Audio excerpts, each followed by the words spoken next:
ये पसंदीदा जगह है।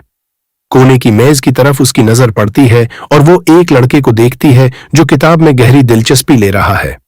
उसके बाल थोड़े बखरे हुए हैं और आंखों में तजस्सुस की चमक है। एक लम्हे के लिए सूफी अपने आने की वजह भूल जाती है। पहली बातचीत, क्या आप अक्सर यहां आते हैं? सूफी हल्की सी मुस्कुराहट के साथ पूछती है। लड़का सर उठाकर देखता है, थोड़ा हैरान, और फिर मुस्कुरा देता है। हाँ, मुझे ये जगह बहुत पसंद है। ये पुरस्कून और खामोश है। वो मुस्कुराहट सूफी के दिल की धड़कन तेज कर देती है। शी महसूस की जो पूर्व बारिश में करीब होना, अचानक बारिश शुरू हो जाती है। वो दोनों छत की तरफ दौड़ने के बजाय हंसकर बारिश में भीगना शुरू कर देते हैं। मुझे तुम्हारे साथ वक्त गुजारना बहुत पसंद है। लड़के ने सरगोशी की और उसका हाथ सूफी के हाथ के साथ लगा। सूफी ने दिल में एक ख्वे सीने में फैल गई। वादा और मुस्तकबल डूबते सूरज के नीचे उन्होंने जिंदगी के हर लम्हे में एक दूसरे का साथ देने का वादा किया।